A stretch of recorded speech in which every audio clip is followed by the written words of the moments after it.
I never thought the day of my grandfather's will reading would shatter my world.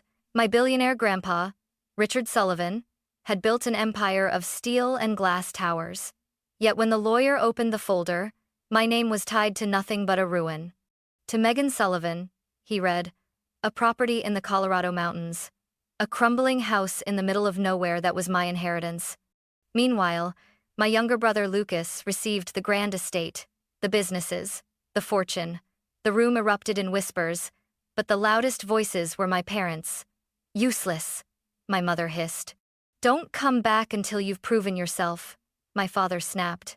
My heart broke under their scorn, yet something inside me refused to collapse.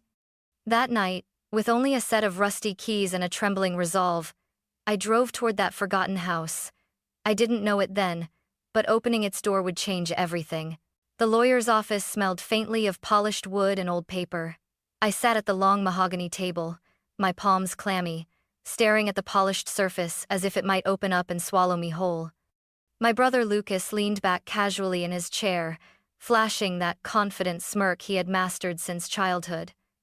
My parents sat beside him, their arms crossed, already looking at me like I didn't belong. The lawyer cleared his throat. The estate of Richard Sullivan will now be distributed. His voice was calm, professional, too calm for the storm that was about to hit. He read first for Lucas. To my grandson, Lucas Sullivan, I leave the family estate in Los Angeles, all financial assets, and majority shares in Sullivan Enterprises. Are all lit. I felt the air leave my lungs. Lucas's smirk widened. He even leaned over and whispered, "Guess being the golden child pays off." Then came my turn. To my granddaughter, Megan Sullivan, I leave the property located in Cold Creek, Colorado, including the residence and its contents. Silence. My parents exchanged looks of thinly veiled disappointment. My mother hissed under her breath, "A shack in the mountains?" My father didn't bother to lower his voice. "Richard must have been senile. This is pathetic." Heat rushed to my face. I forced myself to sit straighter, though my chest felt like it was caving in. "That's it?" I asked, my voice trembling. The lawyer adjusted his glasses. "Yes, that's the extent of your inheritance." Lucas laughed, sharp and cruel. "Well, Megan, maybe you can redecorate the ruins. Isn't that what you're good at? Making ugly things slightly less ugly?" "Lucas," I snapped, but my words barely carried weight. My parents piled on.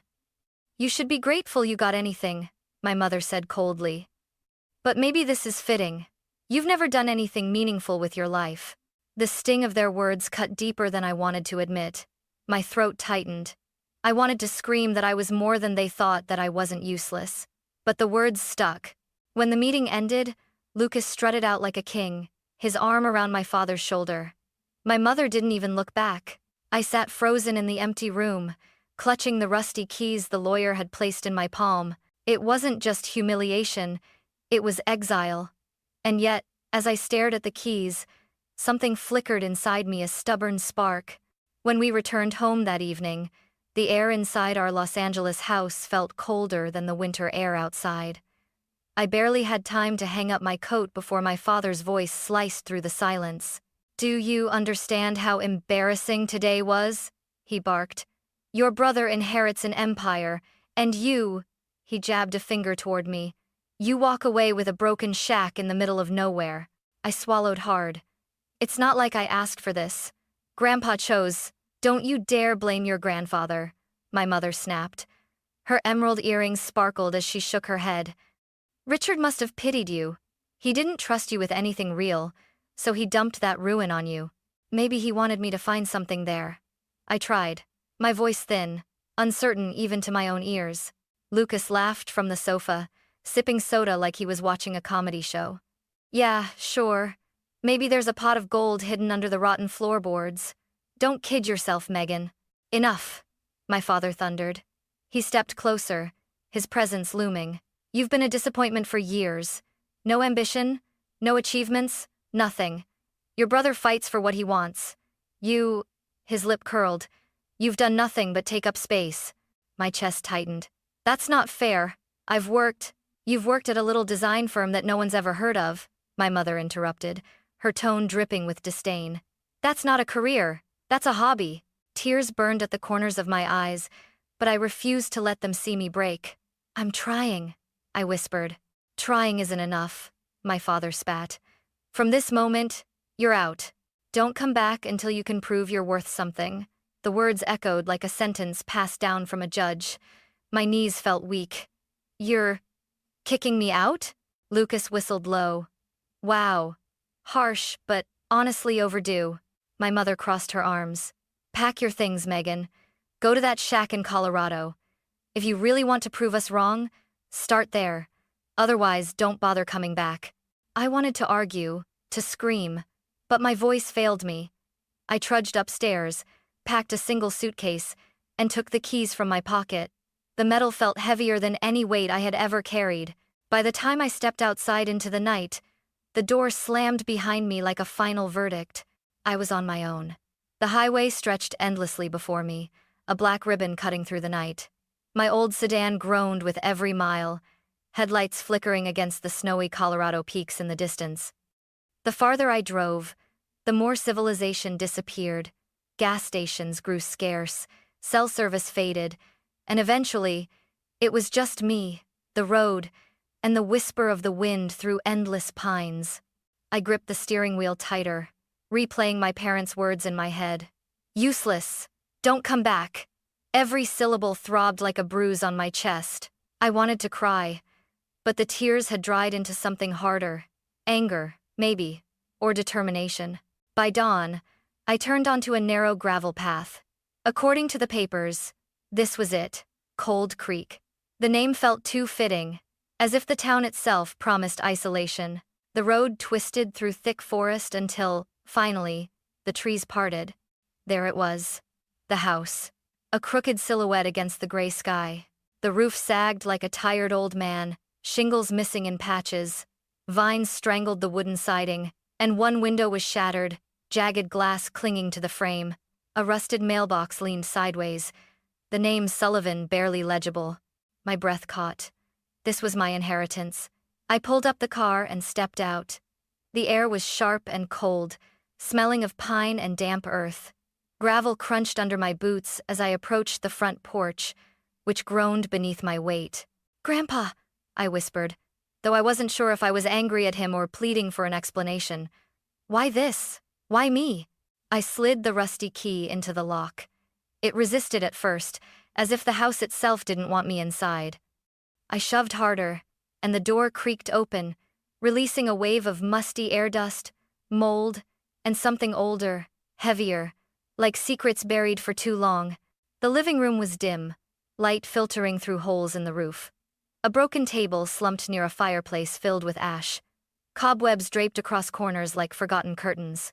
Every step I took echoed, the floorboards groaning under my weight. I should have felt disappointment, maybe even despair. But instead, curiosity stirred in my chest. There was something about this place, something watching me, whispering through the cracks. Clutching the keys, I moved deeper inside. Little did I know, the house was about to answer me louder than I ever imagined. The deeper I wandered, the more uneasy I felt. The hallway was narrow, the wallpaper peeling in long strips like curling tongues. At the very end stood a door, unlike the others, thicker, heavier, carved with strange patterns. I raised my flashlight. Eagles, suns, and swirling lines danced across the oak, worn but unmistakably deliberate. My pulse quickened. "What are you hiding, Grandpa?" I murmured. I tried the ring of keys, one after another, but none fit. Frustration boiled in my chest. I rattled the handle, shoved my shoulder against it, but the door refused to yield. I almost turned away when I noticed a gap at the bottom corner. Something about it felt wrong. Kneeling, I brushed away dust and discovered a loose wooden panel. My heart thudded. I tugged it free, revealing a crawl space barely wide enough to squeeze through. For a long moment, I hesitated. Every instinct told me this was madness, and yet I had been called useless too many times to turn back now. I dropped to my knees and slid inside. The space opened into a small hidden room. My flashlight beam cut through layers of dust, revealing shelves lined with objects I'd never seen before. Clay vessels etched with intricate designs, embroidered hides with fading but vibrant threads, and my breath caught an eagle feather headdress, pristine, glowing white in the beam. In the far corner stood a chest, solid wood, carved with the image of a wolf howling at the moon. My hands trembled as I brushed my fingers over the lid. "All right, Megan," I whispered to myself. "This is it." The hinges squealed as I lifted it open. Inside lay bundles of papers bound in leather, their edges yellowed with age. On top rested a thick journal, its cover cracked but intact. I flipped it open, and there it was, ink-faded but legible. To my granddaughter, Megan Sullivan. If you are reading this, it means I trusted you to find what others were too blind to see. I gasped, nearly dropping the book, my name written decades before I was even born. The next lines blurred as tears welled in my eyes. "This house is not your punishment. It is your inheritance, the heart of what I could never reveal to the world. Protect it, learn from it, and never, ever let greed destroy it." I sat back on the dusty floor, the weight of his words pressing on me. All my life, I'd been told I was weak, worthless. Yet, here, in this crumbling house, my grandfather's voice reached out across time, telling me the exact opposite. I wasn't useless. I was chosen. I hadn't slept much after discovering the hidden room. I sat hunched over the journal until dawn, tracing every word my grandfather had left me. For the first time in years, I felt seen, truly seen. But the fragile sense of pride shattered when I heard tires crunching outside. A sleek black SUV pulled up in front of the house. Even before the door slammed, I knew. Lucas. He strolled up the porch with that same smug expression he wore at the lawyer's office. "So this is the palace you inherited?" he sneered, glancing around at the sagging roof. "Fitting, really. What are you doing here?" I asked, hugging the journal to my chest. "I heard rumors," he said, stepping inside uninvited, "about some treasures you found. Artifacts, documents, who knows? Word travels fast when you don't know how to keep secrets." I stiffened. "They're not yours," Lucas chuckled. "Not mine? Megan, everything in this family eventually falls into my hands. You think Grandpa actually meant for you to handle anything valuable? No. He gave you this dump as a joke. Hand over the papers, and maybe I'll let you keep the shack." I shook my head, voice firm despite the tremor in my chest. "No." He left them to me. His words, his trust were clear. Lucas's smile thinned. "Do you even hear yourself? You've never run a company, never managed a dime beyond your paycheck. You're going to ruin whatever's in those papers. Give them to me, and I'll take care of everything. You'll even get an allowance. Isn't that what you've always wanted?" Something snapped inside me. "An allowance? I'm not your pet, Lucas. I'm your sister. And for once, I'm not stepping aside." His eyes narrowed, sharp and calculating. "You're making a mistake. You can't fight me." "I don't need to fight you," I said, gripping the journal tighter. "I just need to stand my ground." Lucas took a step closer, looming. "You think this rotten house will protect you? You think a dead man's scribbles matter more than me?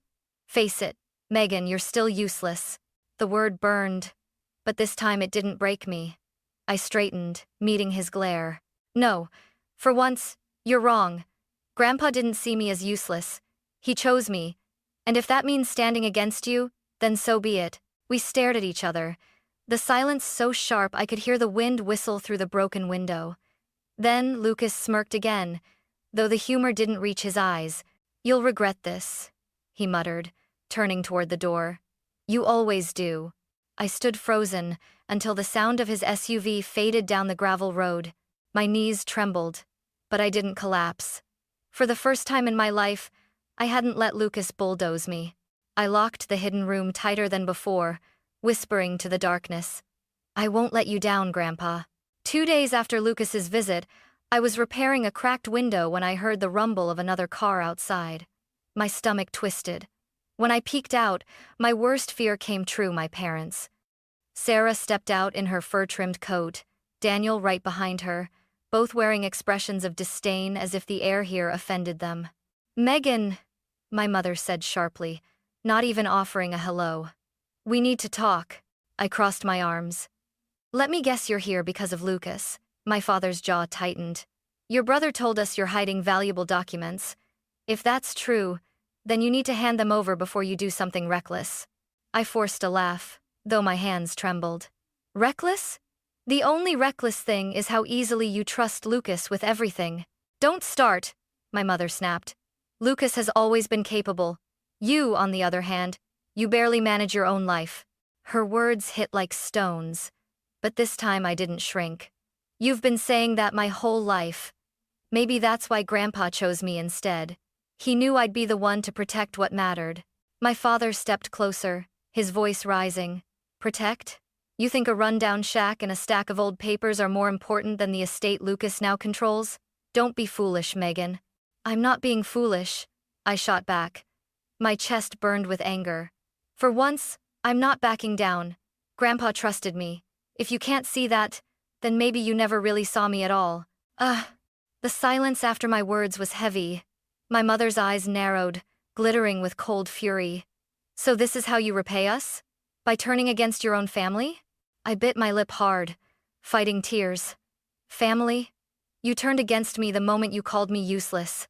All I ever wanted was your belief. But since you can't give me that, I'll find strength somewhere else.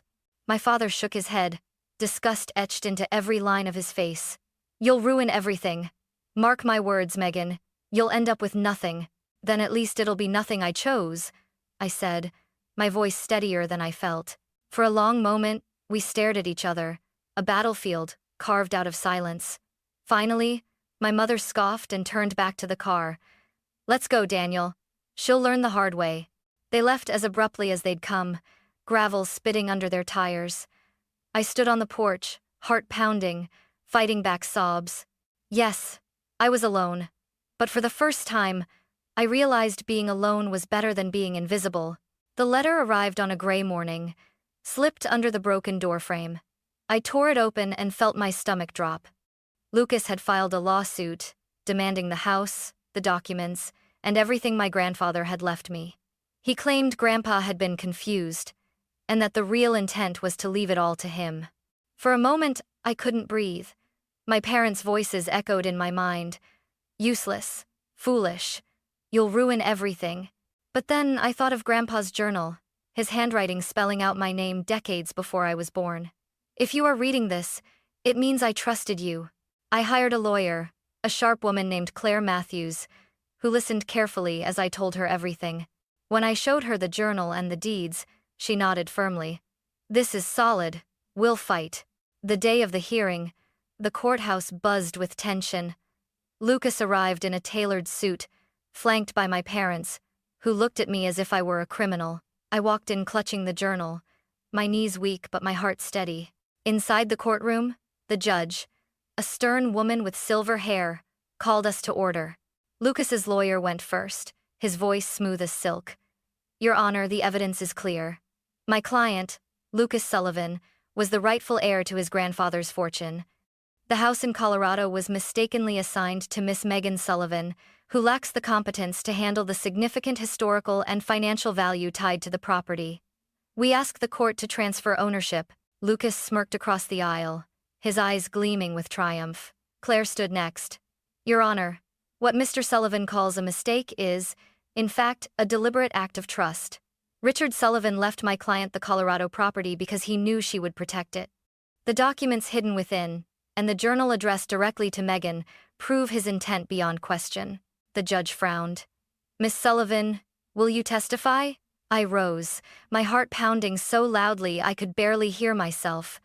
But when I looked at Lucas, his smug grin, the way my parents leaned toward him as if he were their only child, anger steadied me. Yes, Your Honor. I gripped the journal as I stepped onto the witness stand.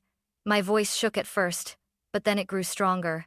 All my life, I've been told I'm useless, that I don't deserve anything. When my grandfather left me this house, I thought it was punishment.